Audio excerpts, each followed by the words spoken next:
Hi everyone, I wanted to reconstruct the 1.65 average I got last Wednesday. So yeah, here we go. It was a big average for me. Didn't really expect it. Didn't really expect to get any sub twos. But yeah, here we go. It was the first scramble. I think I've just literally got the cube like this. So the first thing I saw is that I can hedge this edge and then do U prime, and that gives me one of the easy L4Es with no AOFs, and then the tips are also quite easy to do on pickup. So I started to do the tips, hedge, U prime, did this L4E. The one thing I could have done that probably was better is just orient these two centers and then insert this edge, but as you can see, this edge gets inserted into the bottom spot, so I can insert it. If I insert this edge from here, then this block gets solved, and then I can sledge it into. But yeah, not much depth on that scramble really, just quite good execution.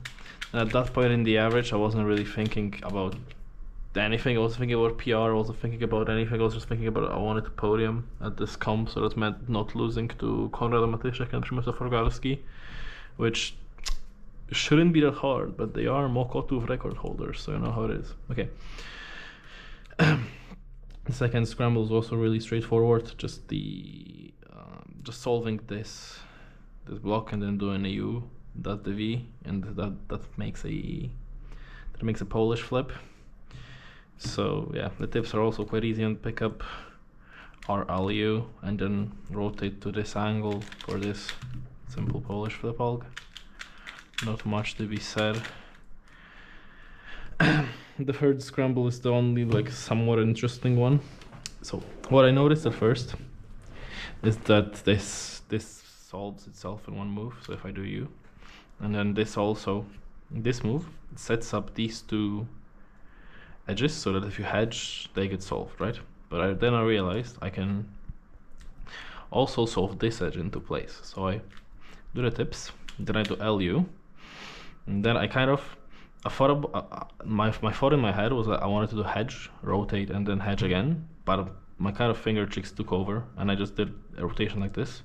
So I did hedge from this angle into other hedge. I guess it probably would have been faster with the default finger tricks because the rotation was incredibly awkward. But yeah, it doesn't matter in the end, does it? But it probably could have been a bit faster in there. Probably this could have been the best solve, like a 1.4 quite easily. But yeah, we take those either way. Okay. So the same kind of logic I try to apply on the fourth solve. So what I saw is that these two, if I do a U, they don't form a sledge, but if I do a U and then an R, then these two would form a sledge.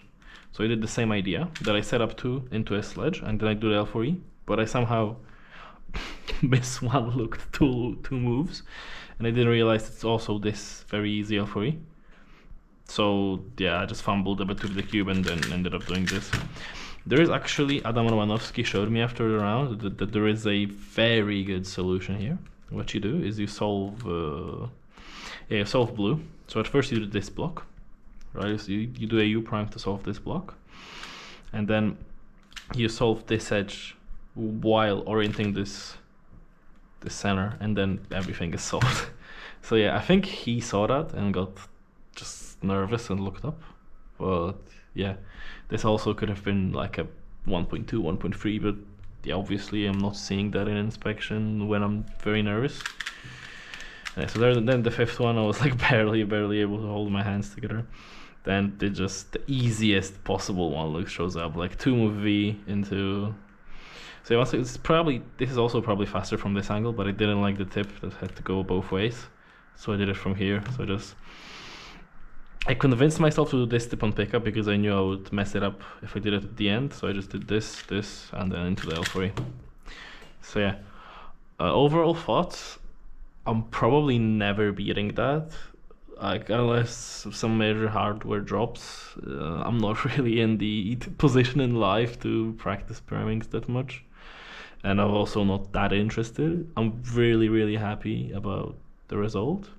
And the week before, I organized 5 rounds of pyramings and didn't get even close once. And then here also at a comp that I organized myself, I was able to do it. It's kind of a huge relief for just the reason that all of my records were in clock, and I kind of dislike that event. I think it's for stupid people. Like, actually, to get good at clock, you need to like have some real mental resilience for doing dumb shit over and over. So yeah, I'm really happy I got an hour in a somewhat creative event, even though the solutions here were anything but. So yeah, see ya.